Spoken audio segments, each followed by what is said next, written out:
D-Lo 404 Boxing and More. So shout out to the LDBC. Welcome back to the channel. To my repeat viewers and subscribers new to the channel, welcome to the channel. I ask that you please subscribe, hit that bell icon. Feel the content, please like and comment as well. What I want to talk about this morning is, you know, I already made a video talking about these resumes and talking about how, you know, that's one of the first arguments those AJ protectors want to pull out of their butts. You know, talking about 21 fights and all of this, you know, et cetera, et cetera. You know, it's like that old Tupac song. It's like that old Tupac song when he says, everywhere he goes, you see the same hope. Every other video, every city he go, I see the same hope. Y'all know the song. Every other video I go to, or every other comment I see, resume. That's all they want to talk about is resume. I said it on another video, I'll say it again. A fighter's resume cannot get in the ring and fight for him. You know, all the guys that he's fought will not be standing in the corner like it's WWE, ready for him to tag him if he gets in trouble. That man has to get in that ring and face the man across the ring from him. And that's all it boils down to. Y'all want to keep talking about resumes? Let's talk resume for a minute. Okay? Leon Spinks, Muhammad Ali. Who had the best resume? Like the hands down, that'll be Muhammad Ali. Who won the fight? Leon Spinks got that decision. Mike Tyson, Buster Douglas. Who had the best resume? Iron Mike Tyson. Who won that fight? Buster Douglas by KO. I mean, the list goes on and on. You want to bring it up to present day? Tyson Fury. Vladimir Klitschko. Who had the best resume? It wasn't Tyson Fury. Went out there and dominated Klitschko, got that W. The guy y'all keep protecting, AJ versus Vladimir Klitschko.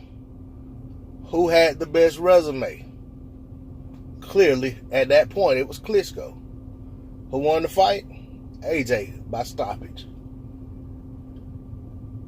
Y'all can talk all y'all want about the resumes. The bottom line is, the question that remains is, do you think the guy y'all keep protecting can beat the guys he keeps avoiding? You know? I mean, it's well chronicled what happened with the Luis Ortiz situation for AJ. AJ was in the position to fight for that vacant WBA belt. He was paid step-aside money. Don't know if it was just by Joshua's team or if it was Klitschko and Joshua's team. But he was paid step-aside money so that they could fight. AJ won the fight. Still didn't want to fight Ortiz. Eddie Hearn was talking about vacating the belt. So despite the fact that, as y'all say, Ortiz hadn't beat anyone of merit, no one to write home about, this man who had just knocked out the great Vladimir Klitschko still didn't want to fight Luis Ortiz. So that's a fight I don't think ever happens under any circumstance. I just don't think that fight's... I don't think with AJ's current team that fight's possible. I don't think Luis Ortiz gets a lot of fights. And y'all can blame it on whatever you want to, but bottom line, these guys don't want to fight. When it comes to Wilder, it's so much there to say that AJ don't want that fight, but I'll just say that AJ had his opportunities and he made sure that him and his team have made sure that fight didn't happen. Y'all say AJ has a better resume than Wilder. If you look at the best name on his resume, Vladimir Klitschko. The best name on Wilder's resume is Luis Ortiz. If we go by best name versus best name, I'll give you that. Say, okay, AJ has a better resume. He has a win over a better known opponent who has a better track record in heavyweight division because of his dominance for almost 10 years. So, aside from that, who do I think wins the fight? I think Wilder wins the fight. I think Wilder wins the fight quite easily.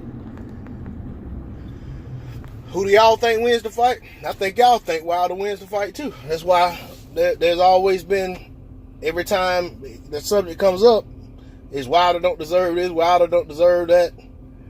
Who is Wilder? Who is Wilder beat? This, that, and the other. Instead of saying, man, I can't wait for them to fight. You know, y'all guys should, if you guys believe AJ is who y'all say he is, or who he's been hyped up to be, y'all should be clamoring for that fight. Y'all should be hitting Eddie Hearn and AJ on Twitter or wherever, encouraging them to get that fight made and make a fair split so the fight can be made. Get Wilder out of the way.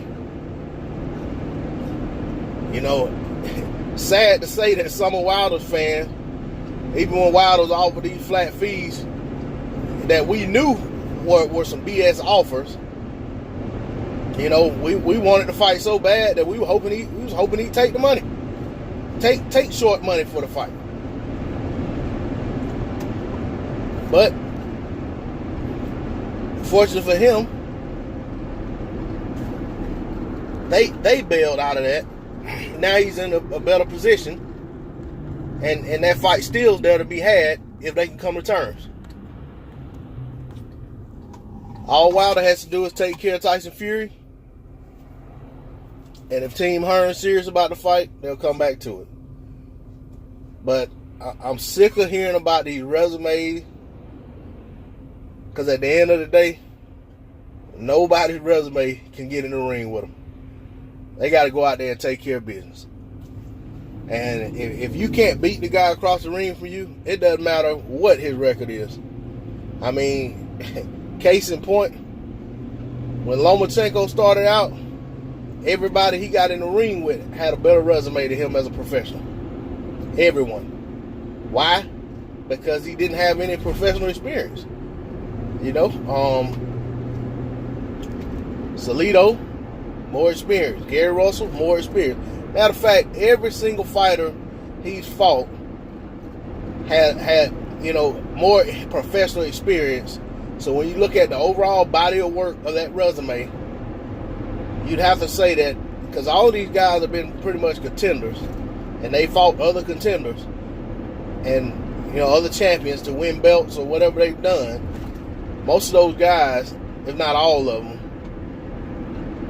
could arguably have better resumes than Lomachenko. But there since Lomachenko, only that one loss to Salido, and every other fighter he's fought, he's beaten them. So your resume argument really holds no weight when it comes to who's the better fighter, who's gonna win the fight. The thing about it, it's ridiculous for us to be arguing about resumes and body of work and so forth and so on. These two champions are here right now, present day. It's not a fantasy fight. We're not talking about who wins a fight out of Muhammad Ali and Joe Louis. We're not talking about who wins a fight out of Deontay Wilder and Ernie Shavers. But we're talking about two guys that are right here today. And they're pretty much both at the same points of their career, as far as neither one of them's on the way out of the sport. It's like neither guy's like 40 years old and the other one's 20. I mean, they're only about 4 or 5 years apart in age. So And if that, it may not even be that. I mean, I think AJ may be 29 or just about to turn 29. Wilder's only 32. That's only 3 years. But either way, the fight needs to happen. The fans need to stop making excuses for why the fight can't be made and start pushing for the fight to be made. You know, as far as all these resume videos y'all want to make, all these comments about resume, all these videos y'all want to make about resume, hey, y'all keep making them. They seem to be doing well, but at the end of the day, those resumes aren't going to get in the ring and throw a single punch. It's going to come down to the fighters. It's going to come down to the camps making the deal. And if the deal gets made, when the deal gets made, I'm going to be optimistic. When the deal gets made, it's going to come down to those fighters meeting in the center of the ring, touching gloves, and coming out at that opening bell and seeing who the better man is. Resumes be down. I'm out.